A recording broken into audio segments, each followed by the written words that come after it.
Fala pessoal, boa tarde. Eu não sei se todo mundo está me escutando bem. Para as meninas e meninos que já entraram, se puder dizer se está escutando bem, porque eu estou usando o fone de ouvido para poder ficar mais próximo o microfone, mas eu acredito que todo mundo deve estar escutando bem. E aí, eu estou fazendo essa live hoje porque o pessoal da Faculdade Novo Horizonte chamou os professores para falar sobre um tema que eles têm algum tipo de domínio ou algo do tipo. E aí, como eu sou sanitarista, eu escolhi falar um pouco sobre a atuação do SUS no combate à pandemia do Covid-19, o novo coronavírus. E por quê? Porque, primeiro, que é um assunto atual que está sendo muito falado o tempo todo, né? Vai fazer, acho que 1 mês e 15 dias já faz que a gente só fala e só escuta coronavírus e pandemia e número de casos e óbitos e tantas outras coisas que vem se falando do coronavírus. E eu trabalho no Sistema Único de Saúde, tanto no município como no estado. E aí eu termino vendo os dois lados da moeda de atuação do sistema no combate à pandemia. Eu não trabalho na ponta, mas eu trabalho na gestão. Então a gente vem enfrentando diversos problemas e situações de que o sistema, de alguma forma, não estava preparado para tal. E aí, para a gente já começar a falando, o que seria esse Covid-19, né? De repente, o mundo parou e a gente só escuta Covid-19, coronavírus. E eu ainda vejo algumas pessoas falando e acho que Covid-19 é porque é o vírus 19, então já tiveram 18 antes. Escutei até alguns áudios de brincadeira falando que pobre não vai pegar porque pobre só pega logo os primeiros, então seria o número 1 e o número 2, por exemplo. E aí o Covid-19 foi o nome que se deu ao vírus, porque a gente chama coronavírus porque é uma família de vírus que causam problemas respiratórios, que já tiveram outros, que tiveram pandemias enormes, inclusive. Pandemias não, mas epidemias e surtos de número de casos elevado de doenças, principalmente na China, na Ásia, como o H1N1, que a gente toma vacina para tal. O SARS. E aí o Covid-19 foi mais um vírus dessa família do coronavírus, que chegou agora em 2019. Começou lá em dezembro na China, em Wuhan, né, que muita gente já deve ter visto no jornal. E terminou virando uma pandemia. E quando a gente fala desses termos surto, epidemia, que no começo se falava muito que era uma epidemia que ficou focado só na China, e por ser um vírus altamente infecto-contagioso, ele foi se espalhando para outros países ao ponto de virar pandemia. Aí a gente já começa a falar de termos e um tipo de ciência que quem trabalha no Sistema Único de Saúde usa muito, e quem trabalha com saúde e saúde pública usa muito, que é a epidemiologia. Primeiro virou uma epidemia, depois virou uma pandemia, pode ser só um surto. E aí chegou um ponto da sua de ser altamente infecto-contagioso e transmissível, chegou um ponto de virar uma pandemia. Então, são casos no mundo todo, em vários países ao mesmo tempo. Alguns países que não pensam saúde como um direito, ou não são estruturados na forma de um sistema único que visa a população como um todo, estão sofrendo e estão tendo muitas mortes, como foi o caso da Itália, a Espanha, Portugal deve ser o próximo. Os Estados Unidos, só ontem morreram mais de 1.000 pessoas. E aí, esses países, principalmente os Estados Unidos, escancaram mais uma vez como os Estados Unidos, por não ter um sistema público de saúde, ou pensar um sistema único de saúde, não ter saúde como direito, saúde como uma garantia para a sociedade, dever do poder público, sofrem. Porque lá, primeiro que eles não têm estrutura de sistema único, não tem um sistema de vigilância epidemiológica, não tem pessoas que não têm dinheiro para pagar, não têm acesso. Agora, com esse caso da pandemia, o presidente começou a tomar algumas medidas de prover acesso a todas as pessoas que tiverem a doença, por exemplo. Mas aí, esses países que não têm esse tipo de sistema, eles sofrem muito. E por um fato de virar pandemia, muitas vezes veio se falando muito da questão da chamada curva. Por que se fala muito nessa curva? Porque toda epidemia, a pandemia seria uma epidemia a nível mundial, ou seja, vários países ao mesmo tempo têm um número elevado de número de casos de uma determinada doença, que não se esperava que esse número de casos aumentasse. Então, quando se fala muito nessa curva, é importante entender essa curva, porque é característica de uma epidemia que o número de casos ele vai aumentar. Não tem para onde correr. E por ser uma doença infecto-contagiosa, ele vai aumentar e vai aumentar mesmo. Só que toda epidemia ela tem um processo epidêmico que a gente chama que o número de casos aumenta.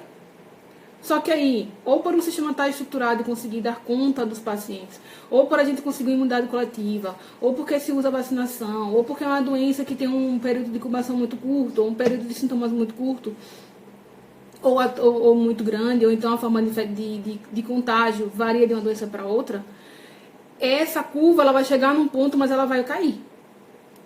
O que se preocupa muito é a forma que essa curva ela vai chegar lá no máximo e ela vai cair. Por isso que se fala muito nessa curva o tempo todo. E a maior preocupação no Brasil, que tem um sistema único, que apesar de ser pensado no papel de forma maravilhosa, na ponta a gente sofre muito ainda na parte da assistência. A infraestrutura da rede assistencial do SUS, ela ainda é um pouco precária, é sucateada, não é de acordo com a necessidade que o SUS precisa, a população brasileira precisa, e isso é um problema que o SUS sofre desde a época que ele foi criado lá em 1988. Então, quando fala muito da curva, aí eles sempre falavam no termo da questão do quanto o sistema de saúde aguenta. Se a gente tivesse um sistema único de saúde, que tivesse estruturado para atender os brasileiros nas necessidades que eles precisam, a nossa linha de capacidade do sistema estaria muito mais acima. Mas a nossa linha de capacidade do sistema é bem abaixo. E aí se fala muito em achatar a curva porque o sistema não vai dar conta. E quando o sistema não vai dar conta, não é porque o sistema não vai dar conta só de Covid-19. Porque as pessoas não pararam de ter outras doenças. O Covid-19 está aí, o número de casos está aumentando, tem muita gente que vai ter e nunca vai nem saber que teve a doença, e tem muita gente que vai ter, que vai precisar ocupar os leitos, tem gente que vai ter que vai ficar em casa, e tem muita gente que vai ter e vai morrer. Porque depende da resposta do organismo. A gente não tem um medicamento efetivo ainda, a gente não tem vacina, se tiver vai demorar daqui a 1 ano, mais ou menos. E é preciso muito achatar essa curva para poder o sistema único de saúde aguentar. Porque além de ter Covid, as pessoas continuam morrendo por infarto, as pessoas continuam tendo infecções, as pessoas continuam tendo que procurar o sistema de saúde por algum motivo. E aí, essa curva de saturação do sistema, o nosso, infelizmente, ele ainda não é... O limite de capacidade do sistema ainda não é o ideal. Só que o Sistema Único de Saúde, ele foi chave e está sendo chave no processo de cuidado e de resposta à pandemia. A gente vê, vocês veem todo dia o ministro da Saúde falando o tempo todo do SUS no jornal e na sua coletiva de imprensa que ele dá. E aí uma das principais vantagens que a gente tem é que o SUS, por ser um sistema universal, ele é para toda a sociedade. Toda. Então, independente se a gente paga plano de saúde privado, se a gente não paga plano de saúde privado, não importa. Quem tem acesso, quem não tem acesso, quem tem acesso pelo privado e quem não puder pagar um privado, ele vai ter acesso, ele é para toda a sociedade. E uma coisa muito importante é que o SUS, ele não só é a assistência. Ele não só é o hospital que vai ter o médico, o respirador. Então, o SUS, quando ele foi pensado em diversas competências. E nelas tem uma que é muito importante, foi muito importante e está sendo muito importante nesse processo de cuidado, que é a competência do SUS desenvolver as funções e atividades de vigilância em saúde. E quando a gente fala de vigilância em saúde, a gente fala de vigilância epidemiológica, sanitária, ambiental e saúde do trabalhador. Mas as vigilâncias mais importantes que foram nesse processo, estão sendo nesse processo, foi a sanitária e está sendo a epidemiológica. Por quê? A vigilância epidemiológica é aquela que fica monitorando. A gente tem um Sistema Nacional de Vigilância Epidemiológica e ele é muito bem estruturado. Então, a gente tem sistemas de informações, a gente tem notificação de doenças, a gente tem equipes estaduais, municipais e nacional que ficam monitorando o tempo todo. Então, a gente quando tem uma estrutura de uma vigilância epidemiológica, a gente consegue estar o tempo todo vigilante, o tempo todo monitorando, prevendo o que se pode acontecer.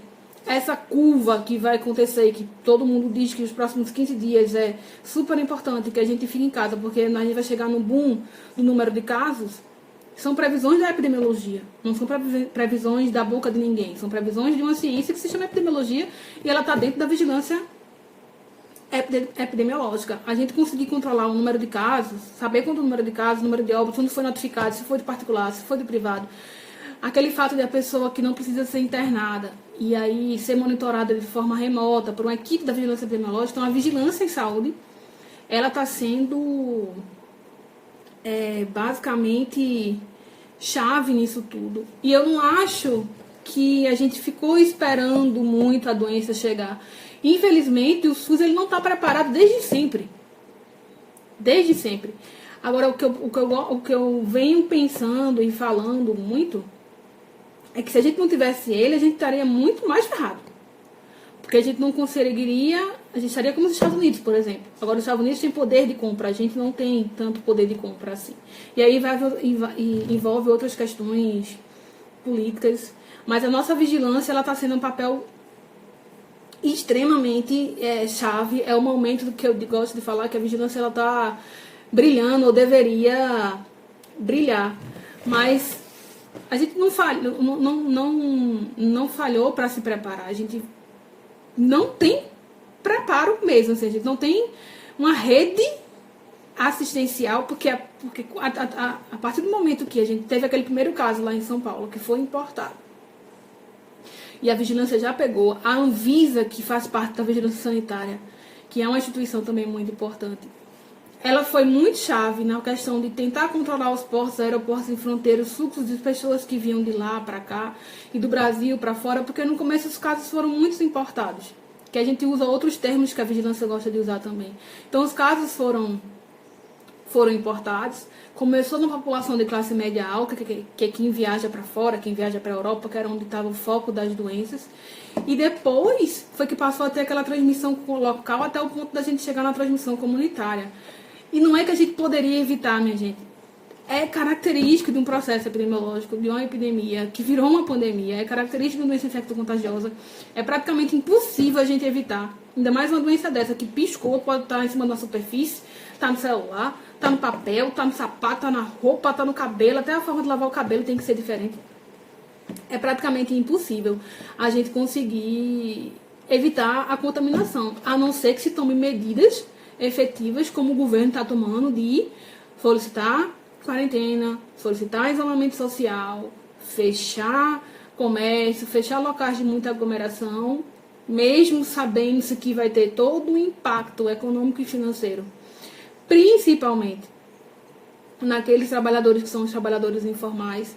E aí cabe ao governo, como governo federal mesmo, prover políticas econômicas que consigam dar conta de que essa população, que todo mundo está falando que vai morrer de fome e que vai passar fome a alguma população, prover políticas econômicas para suprir a necessidade dessa população. Não é para mandar o povo voltar para casa, mas é o governo, como responsabilidade dele, prover políticas que consiga garantir transferência de renda para esse povo que está precisando no momento. E o governo fez uma ação, né, que foi garantir esse recurso de R$600 a R$1.200 para a população informal. Mas pode fazer muito mais, deve fazer muito mais, até porque pela previsão a gente vai durar ainda um tempo nesse processo de estar em isolamento, estar em quarentena e aumentar o número de casos, tudo isso. Então, a vigilância ela é muito importante, e a Anvisa também foi muito importante. E uma coisa que eu acho que foi que teve uma colega que falou que a gente não se preparou. Eu acho que quem não se preparou foram os municípios. Porque, assim, o SUS, ele tem a figura do governo federal no Ministério da Saúde, tem a figura dos estados com as secretarias estaduais de saúde, e tem a figura dos municípios com as secretarias municipais de saúde. Quem, minha gente, faz o SUS andar no dia a dia e que carrega o SUS nas costas com essa questão de tá de forma direta mesmo prestando assistência são os municípios. A partir do momento que teve aquele primeiro caso importado lá em São Paulo, o Ministério da Saúde já começou a pensar um plano de contingência, e o estado de Pernambuco também começou, falando especificamente de Pernambuco, também começou a pensar plano de contingência, porque a gente viu que teve os casos também suspeitos aqui em Pernambuco. Então se pensou um plano de contingência, se pensou referências, quem ensina as referências estaduais, que aí é o Hospital Oswaldo Cruz, o IMIP, o HC, que vai ser uma referência nível 3, começou a se pensar isso, ó, quando teve o primeiro caso, mais de um mês atrás. E aí, os municípios ficaram parados. Nesse momento, não precisava ainda todas essas medidas de isolamento e quarentena, porque eram casos importados. Então, a gente ainda ia demorar um pouco para ter todo esse processo de transmissão local ou comunitária. E, paralelamente a isso, o Ministério da Saúde, com seu plano de contingência, foi tentando se preparar. Ver a questão do EPI, ver a questão de leitos, quantos leitos tem, quantos leitos podem ampliar, quem tem que comprar respirador, onde vai comprar respirador, como vai prover profissional, porque o SUS pensa tudo isso. E aí, quem falhou muito, na minha opinião, foram os municípios. Os municípios vieram começar a pensar qualquer tipo de ação ou plano de contingência quando o boom estourou e o governo estadual deu aquele decreto que decretou o isolamento social. E aí já era muito tarde para poder conseguir fazer as coisas com calma. Então isso foi uma fragilidade que ficou intensificada a partir do momento que a gente agora precisa da infraestrutura, que são os leitos dos hospitais, são os aparelhos, são os respiradores, mas está todo mundo correndo atrás, está todo mundo tentando elaborar seus planos de contingências e garantir que a gente tenha mais leitos. Agora a moda é hospital de campanha, aí vai comprar respirador e vai garantir leito. E tem que lembrar que não só se tem agora o Covid-19. Paralelamente ao Covid-19, as pessoas ainda continuam tendo todas as outras doenças que existiam. E a gente vai chegar num boom que vai ser Covid-19, dengue e H1N1. Por isso que a vacina ela foi tão importante ser adiantada, principalmente para os idosos profissionais de saúde que já estão tomando essa vacina. Como também medidas de isolamento social são importantes, como o ministro mesmo falou no jornal, que você termina diminuindo, por exemplo, acidentes de transporte, que são pessoas que ocupam, quem sofre um acidente de transporte terrestre, uma batida, alguma coisa do tipo, termina ocupando muito tempo um leito, que agora no momento a gente vai precisar para atuar com o Covid-19. E muitas outras coisas que foram se falando também tem a ver com o Sistema Único de Saúde, não só a assistência de ter o hospital profissional. Mas se falou muito em muitas coisas. A vigilância é uma coisa que fica chave e a gente não tem como negar isso. Mas uma coisa três coisas que se falaram muito nesse todo esse processo de notícias na televisão. No começo se falou muito da curva, que a gente tem que achatar a curva, que o sistema de saúde não aguenta e que realmente não aguenta. E não só o nosso, a gente tem o privilégio de ter um sistema único que, se eu posso pagar ou não posso pagar, eu vou ter acesso. Tenho direito a ter acesso. Mas qualquer outro sistema também não teria acesso. E países que não têm sistemas piorou. Sistemas universais como os Estados Unidos piorou. E uma coisa que se falou muito nesse processo, que começou um monte de fake news, foi a questão do uso do medicamento cloroquina ou hidroxicloroquina, que se usou na China e em alguns outros países, e se teve uma resposta promissora do uso desse medicamento em pacientes Covid-19. E aí, de alguma forma, todo mundo ficou louco, queria comprar esses medicamentos e achava que tinha que estocar esses medicamentos e deveria usar, enfim. Só que aí a atuação do SUS como uma instituição que é muito importante, que se chama Anvisa, que é a Agência Nacional de Vigilância Sanitária, é importante porque é ela que regulamenta a liberação de medicamentos e o uso de medicamentos, junto também com pesquisa. Então, assim, foi muito precipitado se querer usar esse medicamento de forma efetiva. Ele foi efetivo porque ele é um medicamento utilizado para doenças que causam processos inflamatórios. Então, seria um medicamento anti-inflamatório. Ele conseguiu ser promissor porque ele deve atuar, provavelmente, de alguma forma, em algum mecanismo de processo do vírus que deve ser parecido com com as outras doenças que ele já trata. E aí, mas o estudo que foi feito apenas com 26 pacientes. Foi promissor, mas não quer dizer que a gente já pode usar, até porque é um medicamento que tem muitos efeitos colaterais. E aí todo mundo, que nem um louco, foi nas farmácias comprar os remédios, e quem realmente precisava tomar um remédio que já tratava lúpus, artrite reumatoide, não achava mais. Então, entrou a figura da Agência Nacional de Vigilância Sanitária, que é SUS, nesse processo de regulamentação do uso. A gente agora, os hospitais podem usar o medicamento, mas assim, ele já é um medicamento regulamentado, mas precisou a Anvisa mudar a forma de dispensação do medicamento, ser um medicamento que agora for dispensa com retenção da receita, para não faltar nas prateleiras e para quem realmente precisa. Então, isso é a figura de um sistema único que está pensando na coletividade.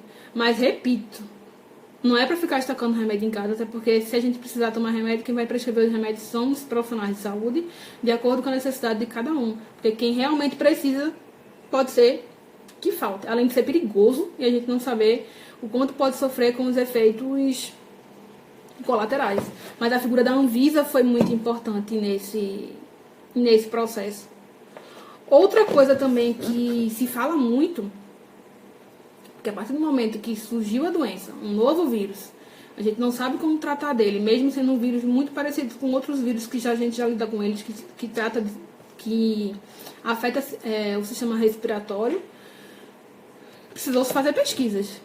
O mundo inteiro está fazendo várias pesquisas para entender o vírus, para entender a forma do mecanismo de infecção do vírus, para poder aí desenvolver vacinas, para poder desenvolver medicamentos que possam ser específicos para esse tipo de doença. E aí aqui no Brasil fica muito, muito importante uma figura do Sistema Único de Saúde, de novo. Por quê? O SUS, ele é responsável por a regula, ele também financia e regulamenta muitas pesquisas, como universidades federais que têm laboratórios, e também uma instituição que é muito famosa, que é a Fundação Oswaldo Cruz, que é a famosa Fiocruz, que eu tenho um orgulho imenso de ter estudado nela. Porque as pesquisas, elas são financiadas com o dinheiro do SUS. É o Sistema Único de Saúde, é o dinheiro da gente, o meu, de vocês, nos nossos impostos e contribuições que está sendo gasto para essas instituições fazerem pesquisas, começar a desenvolver pesquisas, para quem sabe desenvolver um medicamento, uma vacina, para a gente pensar na coletividade. Porque o Sistema Único de Saúde, por ser um sistema universal, ele tem que proteger a sociedade como um todo. Certo? E aí a gente viu várias notícias. O Fantástico foi noticiando também muitas coisas das pesquisadoras que sequenciaram o genoma do vírus. E aí a fundação dinheiro está sendo liberado para essas instituições, não só a Fiocruz, mas como instituições federais, laboratórios de pesquisas federais, para garantir esse tipo de pesquisa. E isso é dinheiro do Sistema Único de Saúde, porque o Sistema Único de Saúde ele não só pensa a rede assistencial, ele pensa tudo.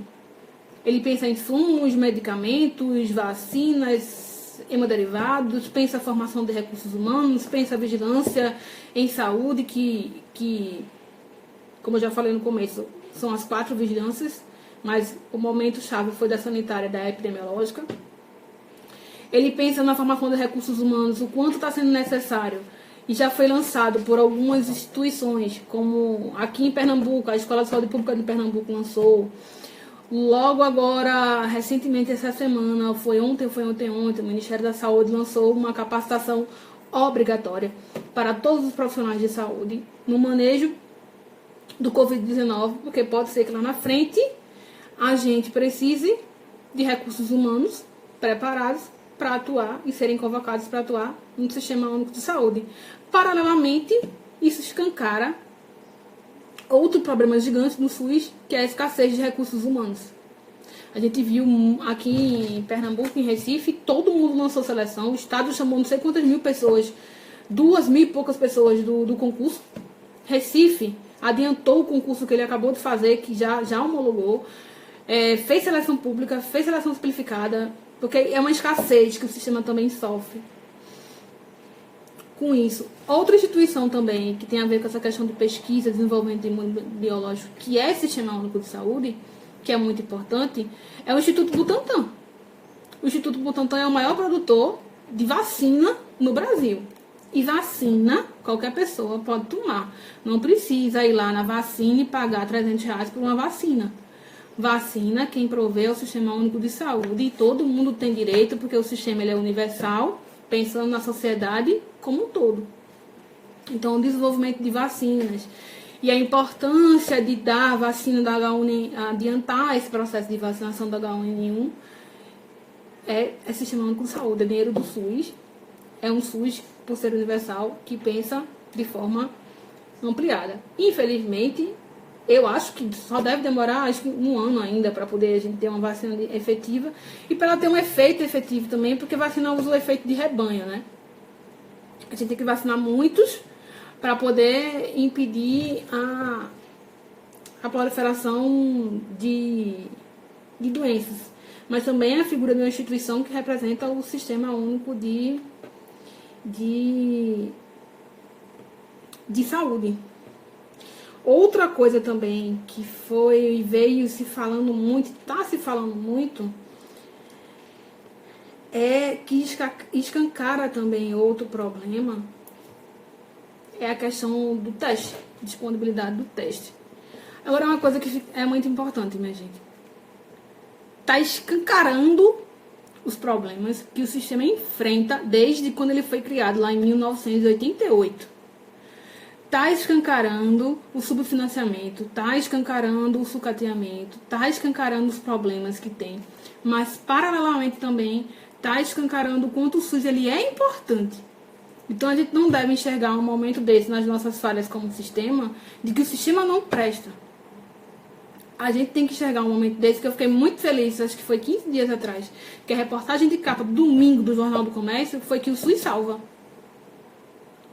Eu achava que eu nunca veria um negócio desse na minha vida, mas estava lá, na capa, o SUS salva. E aí realmente o SUS salva, porque o SUS ele é pensado para todo mundo. Mas a gente tem que tomar muito cuidado em enxergar, porque a gente escuta muito, o SUS não presta, o SUS não presta, o SUS não presta, o SUS não presta. O SUS ele está longe, e muito longe, de ser o que foi pensado no papel. Se vocês pararem para estudar um pouquinho, ler a Constituição Federal e a Lei 8080, vocês vão ver a grandiosidade que o sistema foi pensado. Ele é da vacina ao transplante. É SAMU, é saúde mental. Ele pensa todas as etapas do processo de cuidado que a gente precisa, desde a promoção e a prevenção até a infraestrutura de uma rede assistencial em si. Mas não é que ele não presta porque ele foi escateado, ele é subfinanciado. Ele foi feito na época que foi criado com a Constituição, mas já foi feito em governos que nunca foi prioridade. O SUS como política pública nunca é prioridade. Saúde como política pública nunca é prioridade. Mas agora a gente escancara um sistema que precisa ser visto com outros olhos, que se ele for tratado da forma que ele merece ser tratado, ele vai ser efetivo, maravilhoso. Então, por um lado, isso está sendo muito bom, mas também escancara nossas fragilidades no dia a dia de quem trabalha com isso, mesmo quando o SUS não era reportagem de capa de forma positiva nos jornais e na televisão. E aí uma coisa também que se falou muito foi a questão dos testes rápidos. Que a testagem não está sendo mais para todo mundo. No começo, que ainda a gente não tinha transmissão comunitária, a testagem era para todos os pacientes que chegavam suspeitos. Independente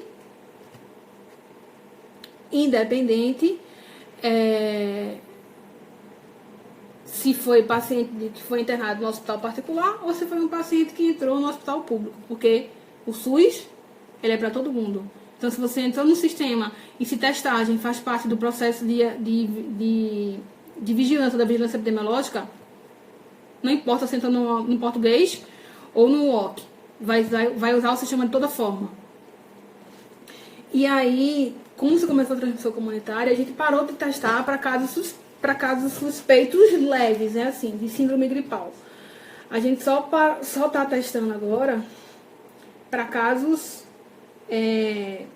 graves, que são a síndrome respiratória aguda grave. Porque não tem teste para todo mundo. Não tem teste porque não tem teste pronto, e não tem teste porque não tem onde comprar tanto teste para todo mundo.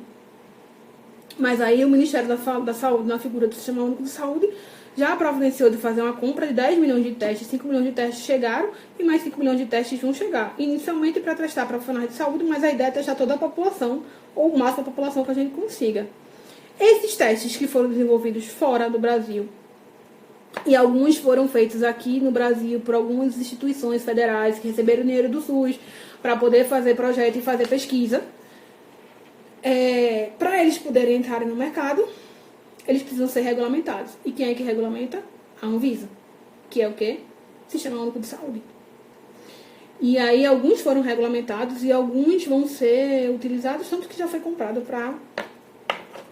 para utilizar assim.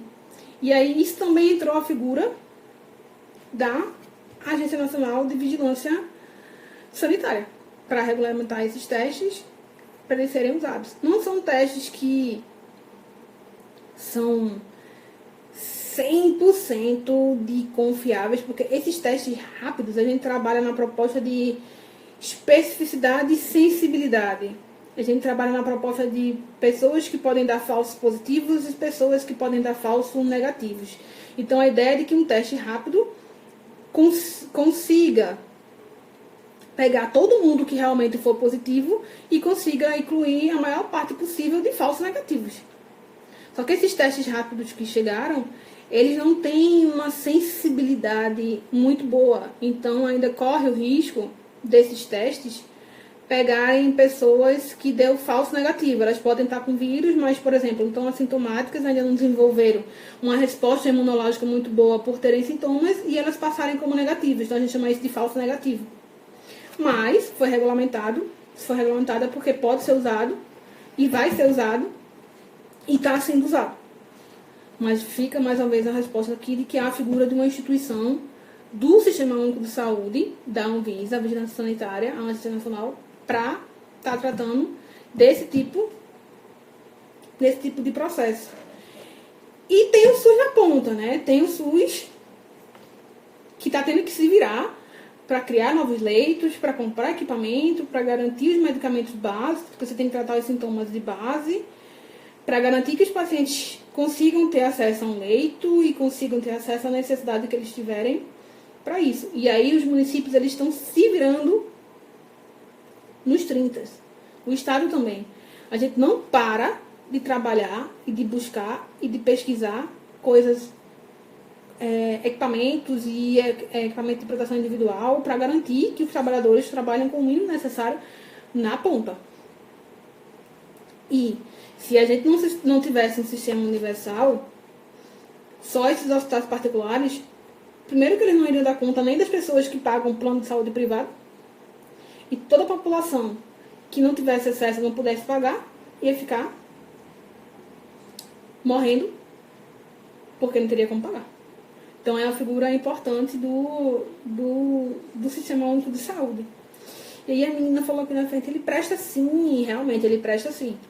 Mas infelizmente na televisão, nos jornais, o tempo todo a gente só vê, pelo menos antes da pandemia, a gente só via, o povo só publica fila, que o povo espera, dorme na fila, porque o povo espera 3 anos na fila, porque não tem direito, como não consegue fazer o exame.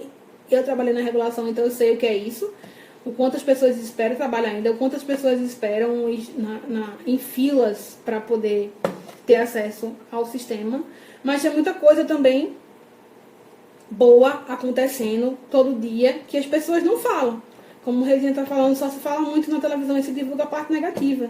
E aí é a coisa boa que está acontecendo disso. Se é que se pode se tirar alguma coisa boa disso, é a visibilidade que o sistema está ganhando. E quando se fala muito dos sistemas de saúde, ou da forma de se fazer saúde em outros países de primeiro mundo, como a Itália, Portugal, Espanha e Estados Unidos, e o quanto de gente está morrendo porque não tem acesso, ou porque demoraram muito, ou porque não tem uma vigilância epidemiológica, um Sistema Nacional de Vigilância Epidemiológica estruturado, quantas pessoas estão morrendo? Minha gente, morre 1.000 pessoas por dia, 700 pessoas por dia, 900 pessoas por dia. Isso em países que são desse tamanho, tá? O Brasil tem quantos milhões de pessoas, bilhões de pessoas. E só morreram, não tem um número exato de ontem para hoje, mas acho que não morreram ainda nem 200 pessoas. Não, deve ter morrido mais. Não morreram ainda 500 pessoas. Enquanto tem países que morrem 1.000 pessoas por dia. Tudo porque eles não têm um sistema estruturado que visa, o que eu já falei aqui, direito, saúde é direito de todo mundo. É um sistema que protege a sociedade como um todo, independente se ela pode pagar ou não, porque quem financia esse sistema é todo mundo pagando impostos e contribuições.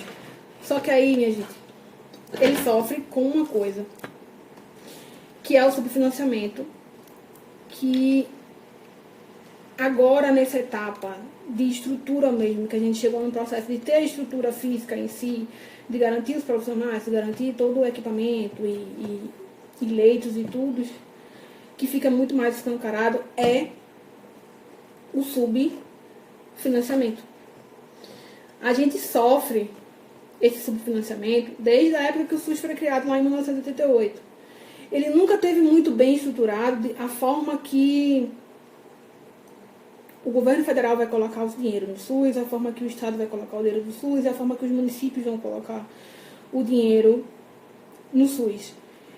Só em 2000, com a emenda constitucional 29, foi que se pensou uma forma de financiamento e percentuais de financiamento. E em 2012, com a Lei Complementar 141, foi que isso foi realmente taxado, mas é uma lei que ela pode ser revisada a cada 5 anos. Mas aí, o que se coloca de dinheiro no SUS é muito pouco para a grandiosidade do país que a gente tem. A gente tem outros países que se colocam muito mais dinheiro com uma população muito menor do que o nosso, que tem uma população gigante e as disparidades regionais e sociais enormes. Então, esse subfinanciamento está escancarado e esse subfinanciamento é uma coisa que a gente tem que cada vez mais brigar para acabar. Uma coisa que a gente sofre, que sofremos recentemente com esse subfinanciamento, foi a emenda constitucional 95 de 2016.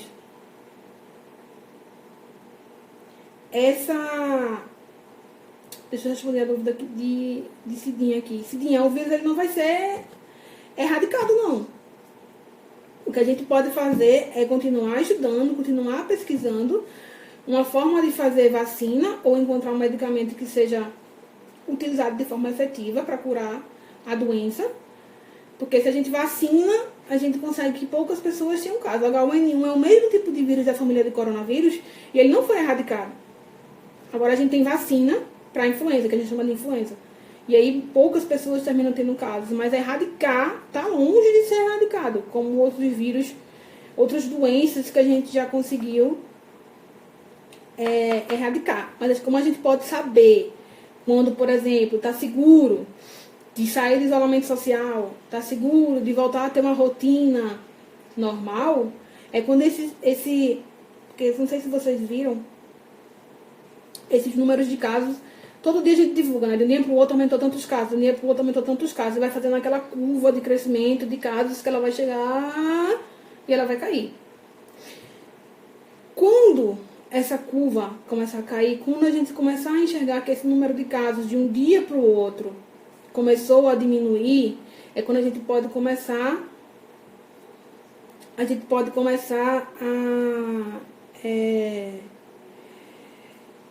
a pensar, a voltar ao nosso normal. Realmente, sarampo e tuberculose não foram erradicadas. Tuberculose é uma bactéria, né, que é uma bactéria, e sarampo, a gente tem vacina para sarampo e tal, mas são doenças que matam muito no mundo todo ainda. Que é uma coisa, assim, que eu acho absurdo. Mas quando esse número de casos voltarem a cair de um dia para o outro, é quando a gente pode começar a gente pode começar a sair desse isolamento social, dessa quarentena, de voltar a ter uma vida normal. A China começou a voltar a ter uma vida normal, mas aí começou a ter casos importados novamente e voltaram a ter um pouco de transmissão local. E aí voltou-se a se pensar isolamento e talvez até uma quarentena. Então tem que tomar muito, o governo precisa tomar muito cuidado de quando realmente vai começar a afrouxar a corda para a gente voltar a ter uma vida normal. Dá para usar como é que ela perguntou aqui? Vacinas a partir do H1N1. Então, por serem vírus da mesma família, a gente pensa que eles têm comportamentos parecidos. Mas é um vírus novo. Se ele é um vírus novo é porque ele sofreu mutação. Então, não tem que fazer estudo para isso. Tem que começar a estudar como o povo já fez. Sequenciar o genoma e começar a identificar onde se pode atuar medicamentos para diminuir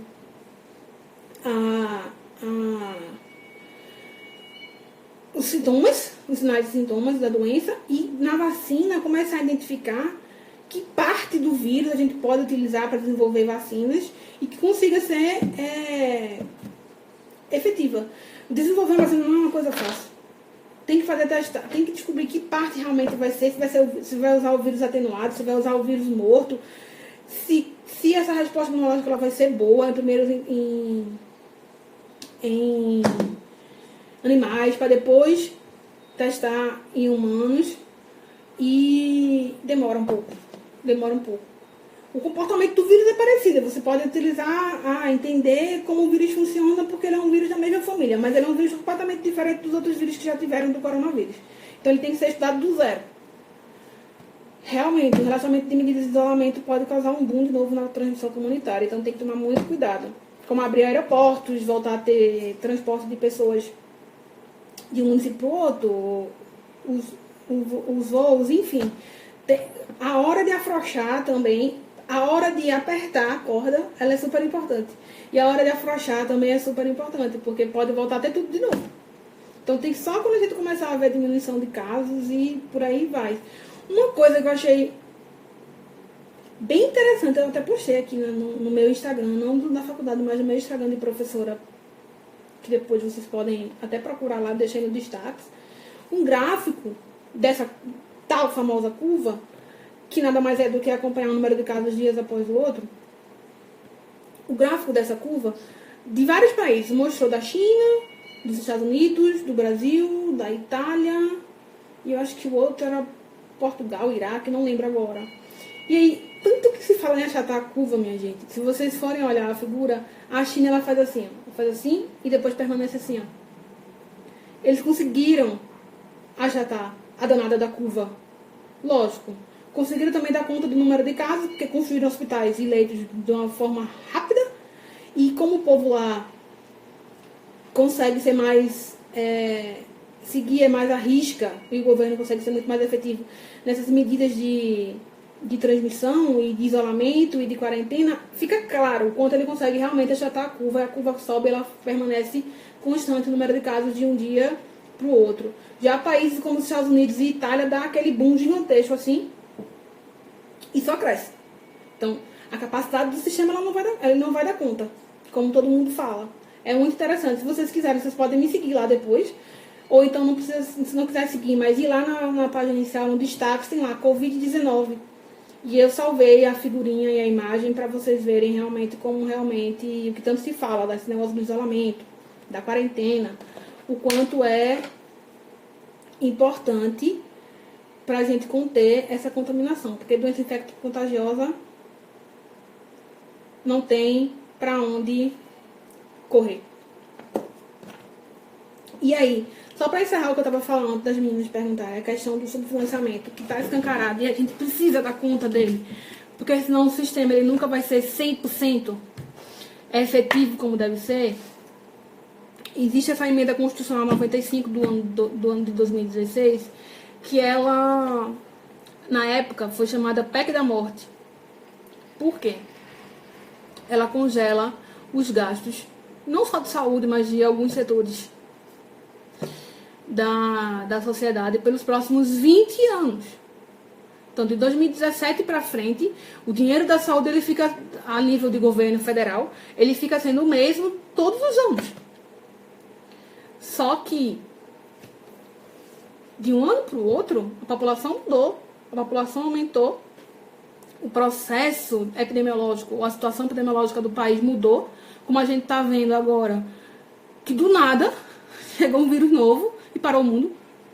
Então, ano que vem, pode ser que chegue outro vírus e pare o mundo, chegue outra doença e pare o mundo, ou o nosso perfil epidemiológico mude completamente, e a gente tem que estar preparado para lidar com isso. E a partir do momento que você congela esse dinheiro, você não está levando em consideração as pessoas que vão utilizar esse sistema, que todo ano aumenta, a população SUS dependente, porque hoje em dia é muito caro ter plano de saúde privado, e a gente, normalmente a população só tem quando ela tem acesso por um trabalho formal, e quando perde esse trabalho formal, a primeira coisa que ela perde é o plano privado, e mesmo tendo plano privado, ela não vai ter acesso às ações de serviços de saúde, como o SUS é pensado, porque quando pensou vacina é o Sistema Único de Saúde. Quando começou o combate à pandemia, é o Sistema Único de Saúde, porque esses hospitais particulares que vão atender pacientes de Covid, independente de privado ou público, vai ganhar o dinheiro do SUS para poder atender esse pessoal. Se esses hospitais particulares vão ter que ampliar leitos, ou novos leitos, ou até mesmo o governo estadual está pegando esses leitos desses hospitais todos para poder estruturar o plano de contingência e a rede de assistência à população, falando de Pernambuco, para garantir infraestrutura, é dinheiro do SUS, vai pagar dinheiro do SUS, é dinheiro do SUS que vai entrar para esse povo particular. Se a gente dependesse só do particular, a gente ia morrer todo mundo. E aí, essa emenda congela isso. E quando ela congela isso, pelos próximos 20 anos, eu vi uma vez uma palestra, e ela é minha professora hoje, da Adriana Falangula, que ela é muito top em entender essas coisas de economia e financiamento. E ela mostrou lá a figura clara que em 20 anos seriam 400 bilhões de reais a menos no Sistema Único de Saúde. E a população brasileira SUS dependente em torno de 80%. Esses 400 bilhões de reais a menos, não é só dinheiro a menos não, minha gente. São vidas. São vidas que vão ser e serão perdidas. E eu não estou só falando de Covid-19. Eu estou falando de tudo que acontece. Como a colega mesmo falou, que tem gente que morre de sarampo, tem gente que morre de tuberculose, que são doenças que tem vacina, que tem tratamento, que a gente sabe a forma de atuação, e o povo morre disso ainda. E morre porque o SUS, ele não anda só. Ele não é só. A saúde, ela não é sozinha. A saúde, ela tem que andar junto, em consonância com todas as outras políticas públicas de governo.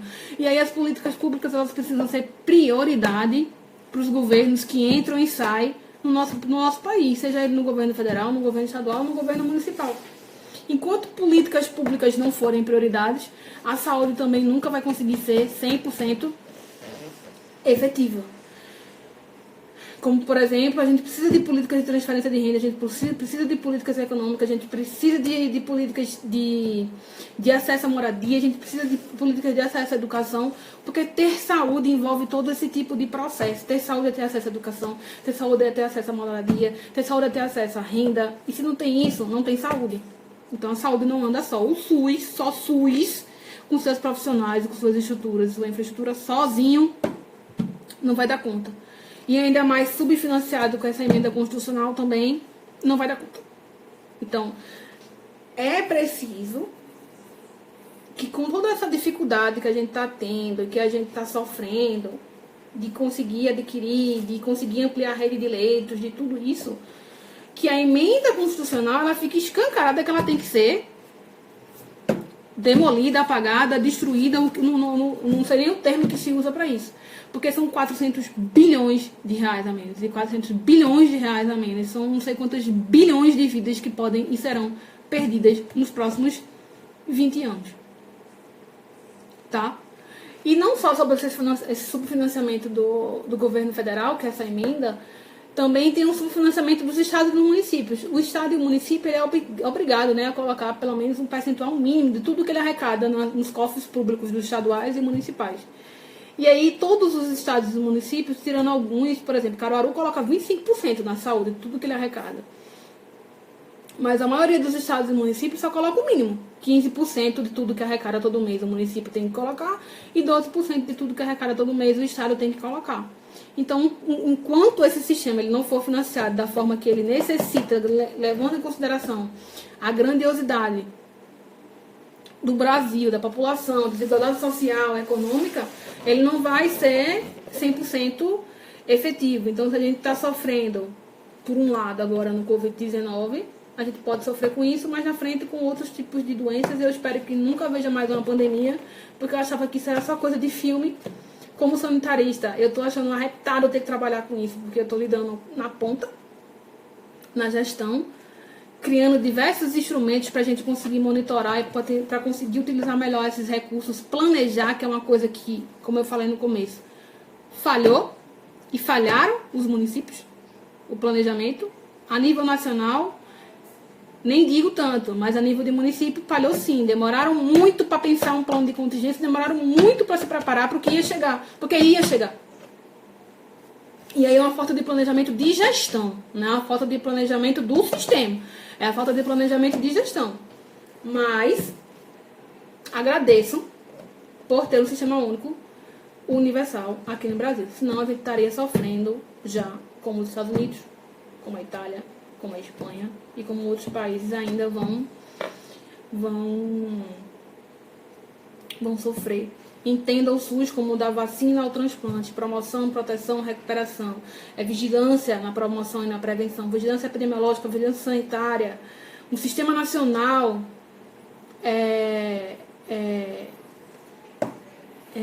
sanitário e epidemiológico, pesquisa, a amiga falou também, nessa questão o corte do recurso também influencia diretamente na pesquisa. Se a gente não tem pesquisa, a gente não tem nada. Essa semana passou no jornal uma coisa arretada.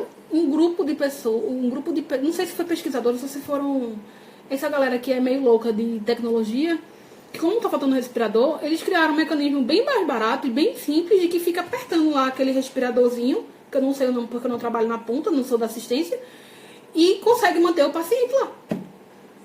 Então tem que ter dinheiro para pesquisa. E a partir do momento que a gente tem outra emenda constitucional como essa de novo, a gente está perdendo dinheiro de desenvolver pesquisa, desenvolver teste, desenvolver vacina, medicamento. E isso precisa.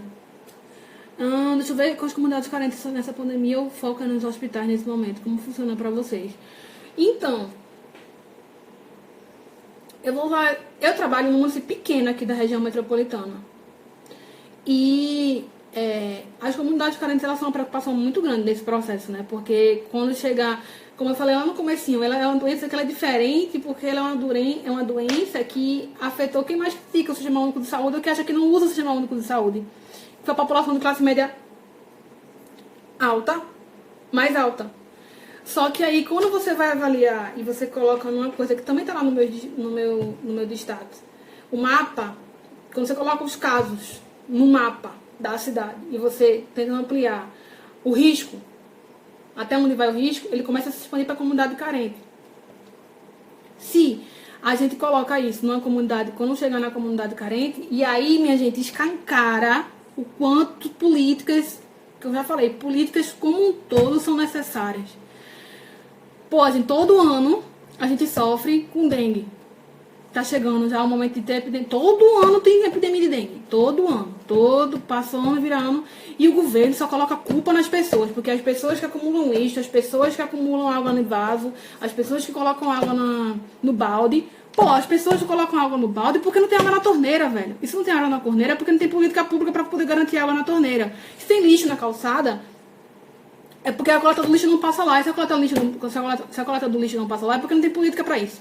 Se o povo mora amontoado em comunidades carentes, é porque não tem política de habitação para isso. A galera não tem direito a garantir um mínimo que é a habitação de qualidade. E aí, tem que parar de tirar a culpa da gente e colocar a culpa de quem tem culpa, que é o governo que não provê políticas públicas. Já apesar de entender que uma boa parcela da população brasileira não tem educação mesmo. Que a gente trabalha outra coisa que a educação e saúde, como o Lucy está falando muito de coisa massa aqui durante esse tempo todo. E aí nas comunidades carentes a gente está sofrendo, porque pelo menos no município que eu trabalho, que é um município menor, a gente não tem uma estrutura completa de município de garantir tudo para a comunidade carente. Porque quando a gente pensa numa comunidade carente, ou uma comunidade de população de rua, por exemplo, a gente tem que pensar, pô, eu posso ir lá atuar como saúde da população de rua, mas eu tenho que saber onde eu vou botar esse povo, onde eu vou garantir alimentação para esse povo. E quando você não tem uma rede 100% estruturada, não adianta. Já Recife, que é uma cidade maior e tem mais estrutura, eles garantiram e pensaram nesse tipo de população. Mas a ideia é tentar intervir, por exemplo, uma coisa que acho massa, poderia ser massa, vacinar a população carente para H1N1. Porque se a gente vacina a população carente para H1N1, é um problema a menos para lidar com isso tudo. Mas não tem muito o que fazer para essa população agora, porque é um cômodo para 5 pessoas e eu não tenho como construir uma habitação da noite para o dia para essa galera. É estar preparado para poder receber esse povo. Trabalhar com educação, mas não adianta cobrar, minha gente, que quem mora na comunidade carente lava a mão todo dia, toda hora, o tempo todo, ou comprar o gel, porque não tem dinheiro para comprar o gel, ou não tem água na torneira. Então, é estar preparado, como o Mandetta está falando o tempo todo, é estar preparado para receber esse povo. A gente está isolado, está em quarentena, para o sistema tentar se preparar, para o sistema tentar se estruturar para garantir esse povo, para garantir acesso e cuidados de saúde para esse povo. E esse povo vai ser todo mundo, não é só a comunidade carente, não. É rico e é pobre. Porque não tem para onde correr, entendeu? E aí a gente tá apagando incêndio porque a gente não tem política pública como um todo. E vive apagando incêndio o tempo todo. Infelizmente. Mas aí quando tudo isso passar, vamos ficar arengando e perturbando, e quando tiver eleição, vamos prestar atenção nos candidatos que a gente vai votar e candidatos que realmente queiram políticas públicas de saúde que serão efetivas, não é candidato que vai vir, passar e deixar tudo do mesmo jeito que estava. Não é um governo neoliberal que vai querer, por exemplo, tirar cada vez mais a figura do Estado atuante no governo como um todo, entendeu? Tem que tomar muito cuidado com quem a gente vai escolher, com quem a gente vai colocar nas votações que provavelmente vão ser adiadas, né? Não sei se já foi, porque eu não consigo acompanhar tudo. É muita informação o tempo todo.